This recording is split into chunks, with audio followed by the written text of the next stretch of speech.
Terima kasih Pak Amir. Silakan Ibu Sandra. Pimpinan, terima kasih. Yang saya hormati dan saya banggakan pimpinan DPRD Sulawesi Utara, pemerintah Sulawesi Utara, Pak Gubernur dan Pak Wakil Gubernur, Pak Sekprov, serta semua jajaran yang hadir, dan rekan-rekan DPRD yang hadir secara fisik maupun yang live saat ini. Terkait yang disampaikan oleh yang terhormat anggota Dewan Ibu Neti, yang jelas kita harus samakan dulu pemahaman kita bahwa kita sekarang berada pada situasi yang sangat luar biasa. Pandemi Corona atau COVID-19 adalah bencana dunia yang jelas menjadi momok yang menghancurkan semua sektor kehidupan masyarakat.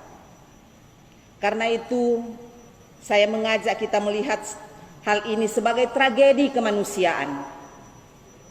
Kita harus benar-benar menempatkan rasa kemanusiaan di atas segala-galanya, di atas kepentingan pribadi, di atas kepentingan kelompok, di atas kepentingan partai, di atas kepentingan politik.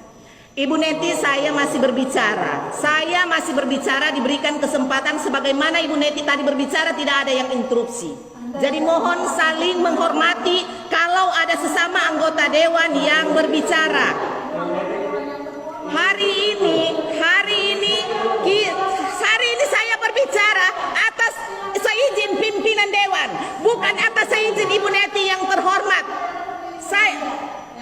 Kami daerah pemilihan Minahasa Selatan, tetapi kami duduk di sini atas nama rakyat yang memilih kami, dan kita bersama-sama sebagai anggota dewan sesuai dengan instruksi undang-undang.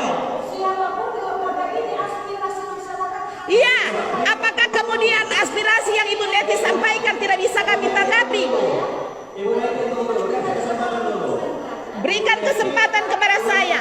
Kalau demikian Ibu Neti, diberikan kesempatan kepada pimpinan untuk menyatakan apa saya bisa atau tidak untuk berbicara di ruang yang terhormat ini. Ya, terima kasih. Terima kasih, kasih kesempatan. Terima kasih Ibu Neti yang terhormat sebagai anggota Dewan Provinsi Sulawesi Utara yang telah memotong pembicaraan saya.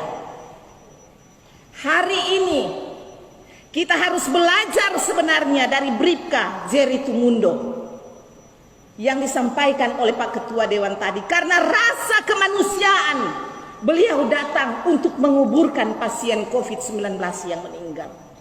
Hari ini juga kita harus belajar dari seorang Wakil Gubernur Sulawesi Utara, Bapak Stephen Kando, yang tempatnya direlakan untuk menjadi rumah tinggal. Istrinya adalah seorang dokter yang tahu persis bagaimana penularan COVID-19.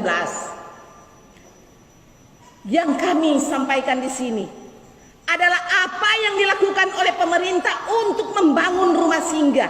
Ini adalah kami lihat sebagai bentuk kepedulian sebagai rasa kemanusiaan. Ini adalah ide yang sangat brilian untuk menyelamatkan warga Sulawesi Utara. Maka itu patut didukung. Kalau kemudian terjadi penolakan, maka pertanyaannya, apakah kita memberikan penjelasan yang benar kepada warga masyarakat tentang bagaimana sebenarnya penyebaran COVID-19? Bukankah dalam grup DPRD Provinsi Sulawesi Utara, Ibu Neti justru yang memberikan penguatan kepada kami teman-teman Dewan? Ada semua. Bagaimana tentang COVID-19 ini yang kemudian tidak boleh ditakuti, tidak menimbulkan rasa panik kepada kita semua. Ibu Neti, yang justru harus kita lakukan, yang justru harus kita lakukan adalah kita kemudian memantau apakah rumah singgah ini sesuai dengan standar WHO. Itu yang harus kita lakukan. Kita lakukan semua, kita pantau semua alat-alat medisnya lengkap di sana. Kalau kita melakukan penolakan, daerah Ibu Neti tolak, kemudian kalau di tempat lain juga tolak, dan di mana-mana tolak, lalu mereka akan dibawa kemana? Apakah kita biarkan berkeliaran dan akhirnya rakyat satu Sulawesi Utara mati? Ini harus kita pikirkan. Kita memberikan penjelasan kepada mereka. Ibu Neti, ini masalah kemanusiaan, ini masalah Pancasila, ini pri kemanusiaan. Dan maaf kepada teman-teman lain yang tidak seagama dengan saya. Yesus bilang, ketika aku lapar engkau tidak memberikan aku air, aku makan. Ketika aku haus engkau tidak memberikan aku minum. Ketika aku telanjang engkau tidak memberi aku pakaian. Dan ketika aku tidak punya rumah kau tidak memberikan aku tumpangan. Dan apa yang engkau lakukan pada orang yang paling hina ini, engkau lakukan untuk aku. Maaf saya harus bilang ini, mana wujud kasih rasa kemanusiaan kita kalau kita menolak rumah singgah yang dibangun oleh pemerintah. Maka saya menyampaikan saat ini, pimpinan mohon tegas untuk menyampaikan kepada pemerintah bahwa rumah singgah wajib ada di Sulawesi Utara dimanapun tempatnya. Terima kasih pimpinan.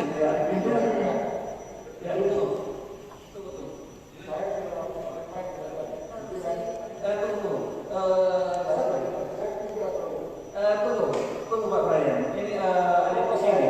Ibu sini sudah tadi. Fabian bukan Ya Pak Brian tunggu Pak. Ibu sini dulu. Silakan Ibu sini. Yang ada virtual ini. Silakan Ibu sini. Tes, terdengar berdua. Dengar langsung. terdengar. Terima kasih atas kesempatan yang saya hormati Pak Wagub, para pimpinan DPRD, teman-teman DPRD, semua yang hadir secara fisik maupun virtual dalam rapat paripurna hari ini. Saya yakin banyak yang ingin menyampaikan pendapat maupun pertanyaan, maka saya langsung pada poin yang ingin saya sampaikan. Yang pertama terkait dengan SOP pembatasan wilayah. Tadi sudah sempat disentil oleh rekan yang terhormat Bapak Kamil Bututo, di mana kita melihat saat ini masing-masing kabupaten kota bahkan sampai ke tingkat kecamatan sepertinya sudah melakukan kebijakan mereka masing-masing. Kami mengerti mereka melakukan itu berdasarkan informasi yang mereka miliki. Mereka ingin melakukan